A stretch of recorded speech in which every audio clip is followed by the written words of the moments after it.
Staying in that local landscape, a few weeks ago this program had a final look at the old Cotter Dam before it went under for good. Filmmaker Richard Snashall has gone even further up the Cotter River and deeper into its story.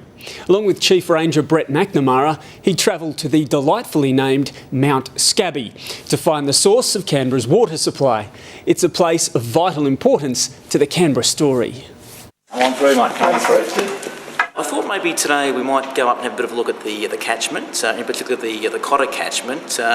It's a little known fact that the only reason why the ACT is located where it is because of the Cotter catchment. And what I'm particularly keen on showing you is where it all starts. That is the Cotter source up here at Mount Scabby. The Cotter then flows through to the north of us and fills up our dams. So it's a remarkable story, particularly in the context of the centenary, a very important story.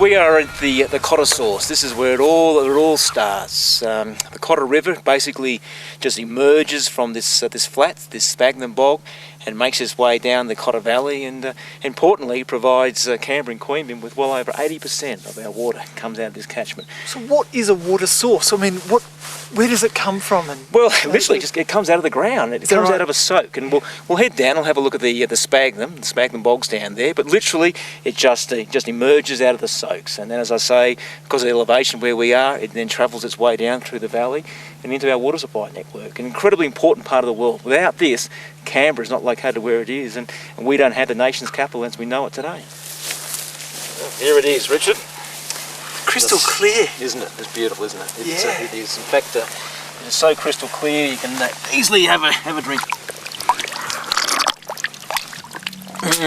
Beautiful. And one of the key roles that we have as a park service is maintaining the catchment values of this area, and we do that in a number of ways. One of the biggest impacts we have up here is feral pigs and feral animals. Well, here we go. Here's a very, very good example of what I was just saying there before about the impact of heavy-hoofed animals on the catchment. What we have here is an example of pig damage, or pig rooting as we call it. And what you can basically see here is how the pigs have got their snouts in underneath the poa, the beautiful snowgrass here, and have turned the poa up, looking for sort of grubs and worms, what have you. You can see the example of that here, where they've got into the legumes here. But in doing that, they've actually disturbed this catchment and actually created an environment whereby weeds could come into this location, or more importantly, sedimentation can actually impact on the quality of the water around here. And it's that impact there that you can see in terms of the sedimentation is caused as a result of the damage to the poa tussocks. Now, how many pigs we've got up here? Maybe one or two. But multiply that by hundreds of pigs, the impact would be quite devastating in terms of the values of the catchment here.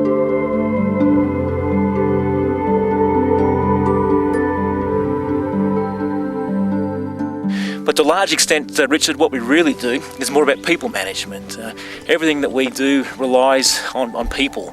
The weeds, the feral animals, everything's been brought in by people. So as a park agency, we don't really manage the environment because the environment manages itself and has been doing it for hundreds of years.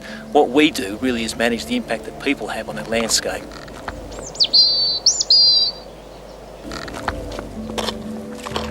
Well, Richard, look, to the uninitiated, this just looks like a pile of rocks out in the middle of nowhere, but it's more than just a pile of rocks. This is an incredibly historic marker. This represents the ACT New South Wales border. Put very, very simply, it was based on this understanding that if you're a raindrop and you landed on this side of the catchment, you'd fall into New South Wales, which is the Goodra-Digby catchment. On the other side, if you fell into the catchment, you're within the ACT, or the Federal Capital Territory. So this border and this border marker represents the catchment, the top of the catchment. Have you ever wondered about why the ACT is shaped the way it is? Yeah. Look, and in some ways it almost looks like a human ear.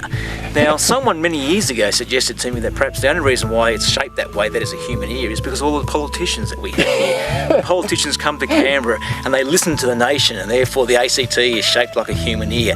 Good story, but not true at all. Yeah, okay. What it's all about is catchment and water catchment.